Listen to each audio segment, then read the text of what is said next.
Now listen to me. The Christian life is a life of surrender, total commitment, total surrender. If it's not a life of total surrender and total commitment, it's not a Christian life. There's only one Christian life. The Christian life is a life of total commitment and total surrender and total obedience to God. If it's not total surrender and total obedience, it is not a Christian life. Jesus said, and this is spoken by the Lord. The highest authority in heaven and earth spoke these words. Then said Jesus unto his disciples, if any man will come after me, let him deny himself and take up his cross and follow me. For whosoever will save his life shall lose it, and whosoever will lose his life for my sake shall find it. For what is a man profited if he shall gain the whole world and lose his own soul?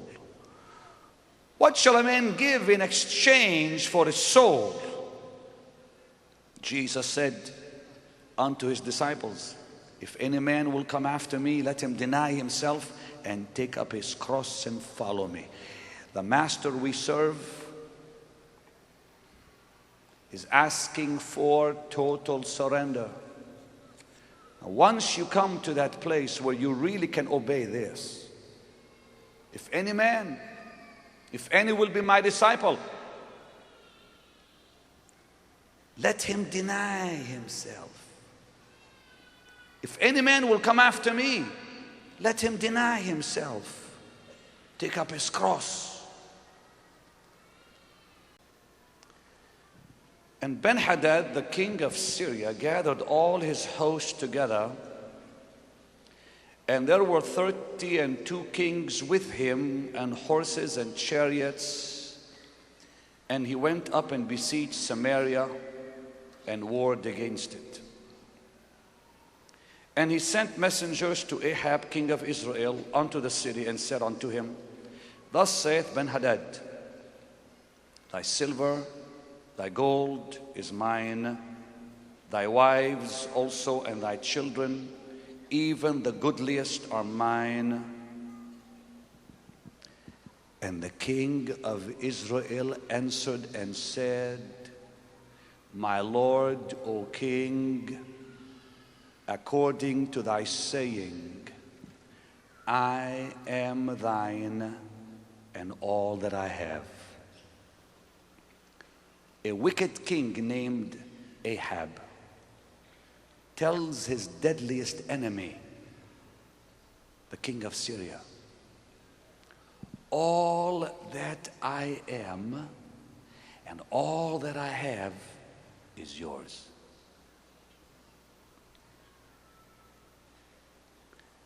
All that I am, all that I have is yours. He said these words because the king of Syria was stronger than he.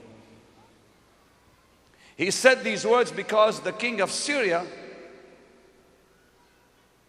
came with 32 kings with him. 32 kings against one man.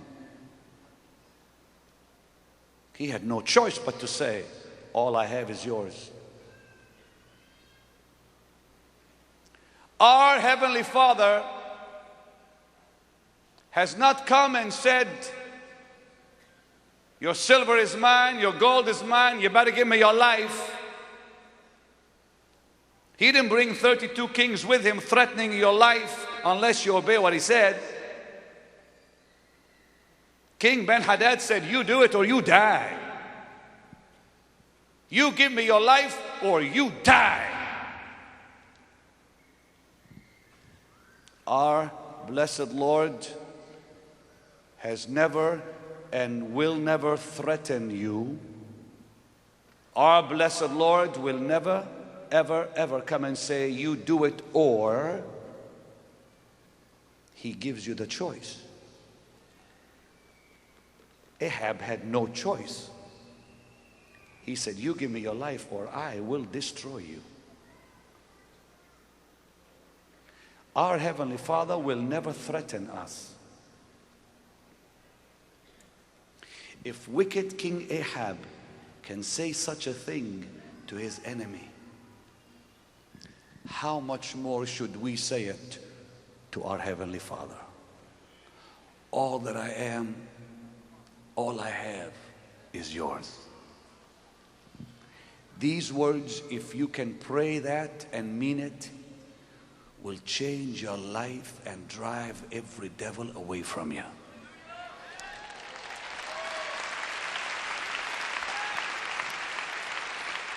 If you can pray that prayer, if you can say to God what Ahab said to Ben-Hadad, all I am and all I have is yours, Lord.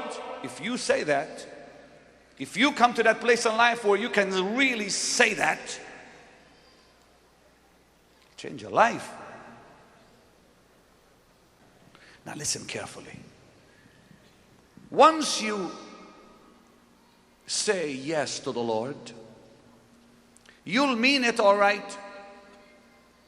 You may very well be like Peter the apostle. Can I tell you a little bit about Peter? Oh, you'll be amazed by Peter. Peter the apostle, when Jesus called him in Matthew chapter 4 verse 18 and 20, he was fishing with his brother and he was helping his father in his business, and Jesus comes walking by the Sea of Galilee, says, Peter, follow me.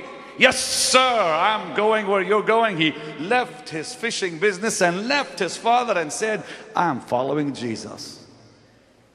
Now Peter, like me, was very determined to follow the Lord. Peter, like you, when you're saved and you get to know the Lord, boy, everything in you is going to be the best for Jesus. You are zealous to serve the Lord. Everything in you is saying, let's go for God and let's do it. Jesus, let's do it. Peter was just like that. The Apostle Peter, like any Christian, he will begin his Christian life with great confidence and self-confidence. He's honest. He means well. He's determined to be the greatest Christian. Along the way, he discovers that the Christian life is impossible. Keep listening. The same Peter that said, I'll follow you, the same Peter that said, I'll walk with you on the water, the same Peter who said, you're the Christ, was now rebuking God. Began to rebuke him, saying, be it far from thee, Lord, this shall not be unto thee. Lord, you are not going to the cross. Peter the apostle did not understand. He lacked something very important that many Christians are lacking today. Please listen to me, young people. The Lord, at that point, it was right then that Jesus said what I read earlier. Peter had just rebuked the Lord. Peter just said, you're not going to the cross. And the Lord then said unto his disciples, including Peter, if any man will come after me, let him deny himself and take up his cross and follow me. Peter, who said, yes, Jesus, I'll follow you. Peter, who said, I'll walk on the water with you. Peter, who said, you're the Christ, was now rebuking the Lord. And the Lord said, Peter, if you want to be my disciple, you got to carry your own cross and follow me. Now you'd think Peter heard that. You'd think Peter would do what Jesus just said. No, he didn't understand. Peter, the apostle, like many of us, will say to Jesus, I'll even die with you, Lord. He said that to him. In Mark 14, 29 to 31, you can read it for yourself. And in Luke 22, 33, Peter said to Jesus, I will never deny you. I'll go to the prison with you. I'll even die with you. That's in Mark 14 and Luke chapter 22, where the scriptures tell us clearly that Peter was a man of decision. He said, I will never deny Jesus. I will even go to prison with you, and I'm ready to die for you, Lord. But the same man that heard the Lord say, you have to deny yourself and follow me, denied the Lord. Now, you are just like Peter. All of us just like Peter. Jesus says, follow me. We say, we're coming. Walk on the water, stepping out. Even if my faith isn't there, I'll try. Am I the Christ? Yes, you are. We're going to the cross. Oh, no, we're not. When the cross is mentioned, everything changes in us. Yet the cross is the only thing that'll give you the power of God.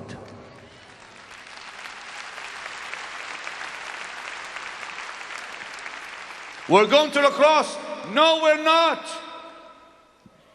And then we tell God, you shouldn't talk like that. And then the Lord tries to get the message to you. You have to deny yourself and carry your cross and follow me. And He's saying to you, you cannot be my disciple unless you do that. And then you just out of nowhere, without thinking, oh Jesus, I'll die for you. Oh Jesus, I'll never deny you. Oh Jesus, I'll even go to prison with you. But when the moment comes, I never knew that man.